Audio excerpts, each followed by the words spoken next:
नमस्कार प्यारे विद्यार्थियों, स्वागत है आप सभी का। आज फिर से एक पेपर मैं आप लोगों के लिए लेके आया हूँ, जो कि अर्धवार्षिक परीक्षा 2022-23 कक्षा 11 का लेखा शास्त्र का पेपर है। ये पेपर भी पूरे 70 मार्क्स का था और समय दिया गया था सवा 3 घंटे।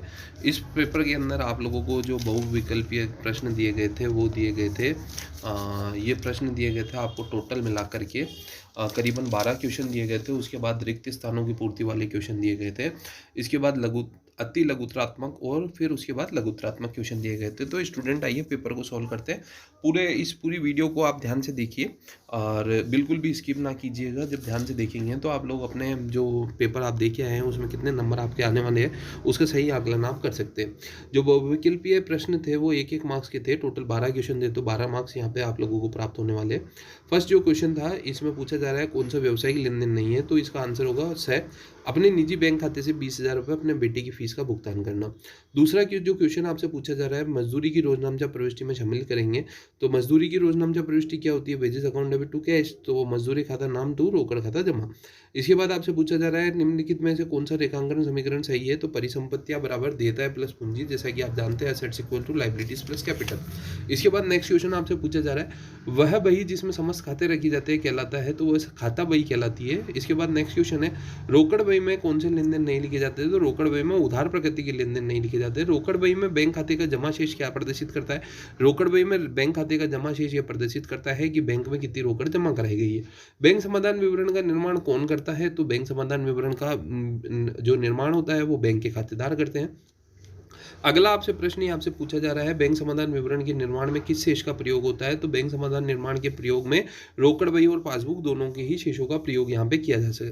अनुकूल बैंक शेष का अर्थ क्या है? अनुकूल बैंक शेष का अर्थ है रोकड़ बही में जमा शेष और पासबुक में जमा शेष, यानी कि इसका उत्तर होने वाला है वो होने वाला है रोकड़ बही का जमा शेष और रोकड़ बही का नाम शेष। यहाँ पे उत्तर जो होने वाला है वो होने वाला है, तो स्टूडेंट जो इसका उत्तर होने वाला है वो है पासबुक में जमा शेष और रोकड़ बही में नाम शेष। तलपट का मिलान प्रभावित होता है। तलपट का मिलान एक पक्षीय अशुद्धियों द्वारा और द्विपक्षीय अशुद्धियों द्वारा प्रभावित होता है, तो इसका आंसर होने वाला है। तलपट एक क्या है? तलपट एक प्रकार का विवरण है। लाभ हानि खाते से निम्न लाभों को सही क्रम में चुनिए, तो सकल लाभ, निवल लाभ और प्रचालन लाभ होता है।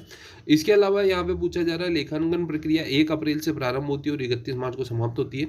एक ही समय की आगम और व्ययों को पहचान की संकल्पना व्यवसायिक मान्यता की संतोष कहलाती है। उधार बेची गई संपत्ति का अभिलेखन होगा। कार्यालय व्यय के लिए 1,000 रुपये की स्टेशनरी खरीदी, तो यहाँ पे क्या कौन सा खाता जमा किया जाएगा? तो इसमें नगद का खाता जमा किया जाएगा। साधारण रोकड़ बही नाम शेष व पासबुक जमा शेष दर्शाती है। इसके अलावा डेटाबेस का प्रयोग, तो ये तो कंप्यूटर का प्रश्न है। इसके अलावा आपसे पूछा जा रहा है आहरण किसे कहते हैं? तो जब कोई व्यापारी अपने निजी प्रयोग के लिए व्यापार से कुछ राशि या जो सामग्री है वो आहरित करता है तो वो आहरण कहलाता है। यहाँ पे आप लोगों से पूछा जा रहा है 10,000 मूल्य की वस्तु राजेश को 12,000 रुपये में जी रोजनाम से प्रविष्टि बनानी है आप लोगों को, तो cash account debit to Rajesh account profit account यहाँ पे हो गया। आप लोगों को जो एंट्री बनेगी वो 10,000 ये यहाँ पे एलएफ का पूरा नाम जो रहने वाला है वो रहने वाला है रेजर फोलियो।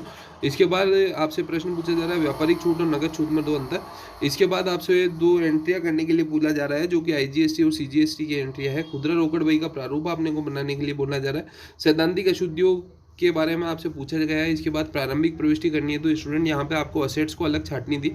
तो जैसे कैश इन हैंड जो है वो असेट्स है, बिल रिसीवेबल असेट्स है, डेटर्स असेट्स है, और बिल्डिंग जो है वो असेट्स है, और फर्नीचर जो है वो असेट्स है।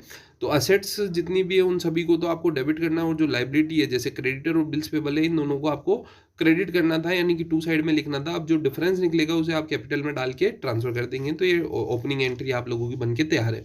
इसके बाद आपसे पूछा जा रहा है निम्न पर टिप्पणी कीजिए मुद्रा मापन संकल्पना। तो मुद्रा मापन संकल्पना क्या कहलाती है? व्यवसाय के अंदर जिन चीज़ों को अपन मुद्रा में नाप सकते हैं उसे क्या बोला जाता है? व्यवसायिक की मुद्रा मापन संकल्पना बोलते हैं। इसके बाद द्विपक्षीय संकल्पना के बारे में पूछा जा रहा है। तो द्विपक्षीय संकल्पना क्या होती है? क्योंकि जब अपन अकाउंटिंग करते हैं तो एक चीज़ को अपन डेबिट करते हैं, दूसरी को अपन क्रेडिट करते हैं, ये द्विपक्षीय संकल्पना कहलाती है। इसके अलावा आप लोगों से यहाँ पे पूछा जा रहा है कि एक परचेज बही बनानी है, यानी परचेज बुक आप लोगों को बनानी है। आलोक ट्रेडर से माल खरीद रहा है, वो 200 कमीज जो है वो 400 रुपये प्रति कमीज के हिसाब से 20 कमीजें खरीद रहा है 400 रुपये प्रति कमीज के हिसाब से, तो 4 दूनी 8, 8,000 रुपये यहाँ पे होने वाले हैं। और यहाँ पे आपसे पूछ रहा है 15 सत्ते 105, यहाँ पे 10,500 रुपये होने वाले हैं। तो यहाँ पे जो आपका पैसा निकला है वो निकला है 10 और 8 यानी कि 18,000, और 18,500 में 10% का बट्टा है, यानी कि ₹1850 बट्टा। तो इस प्रकार से आप लोगों को ये परचेज बुक भी बना देनी है। तलपट तैयार करने के लिए बोला जाता है, तलपट के अंदर जैसा आप जानते हैं कि शेष क्या होते हैं, तो कैपिटल का जो शेष होता है वो क्रेडिट होता है, डेटर्स का शेष डेबिट होता है, बिल्स पेबल क्रेडिट होता है, वेजेस डेबिट होती है, परचेज डेबिट होती है। तो इन सबको आप डेबिट में लिखेंगे, सेल्स को आपको क्रेडिट में लिखना है, कैरीज को आप डेबिट में लिखेंगे, डेप्रिसिएशन आप डेबिट में लिखेंगे, बैंक लोन को आप डेबिट में लिखेंगे और डिस्काउंट रिसीव्ड को आप क्रेडिट में लिखेंगे। तो आपका तलपट जो है वो बन के तैयार हो जाएगा। अशुद्धियों का संशोधन आप लोगों को यहाँ पे करना है, तो अशुद्धियों का संशोधन आप लोग कर लेंगे बहुत आसान से। यहाँ पे द्विस्तंभीय एक रोकड़ बही बनानी थी, वो भी बहुत आसान क्वेश्चन है। इसके बाद बैंक समाधान विवरण बनाना है। इसमें आपको कैश बुक जो है उसका डेबिट बैलेंस दिया गया और डेबिट बैलेंस से आप लोगों को जो है वो बैंक समाधान विवरण तैयार करना था। इसके बाद आप लोगों को जो लास्ट एक क्वेश्चन दिया गया है, इसमें आपको प्रश्न मिल रहा है रोजनामचा प्रविष्टि करने के लिए। तो रोजनामचा प्रविष्टि के लिए रोकड़ अकाउंट डेबिट और stock account debit, furniture account और टू कैपिटल।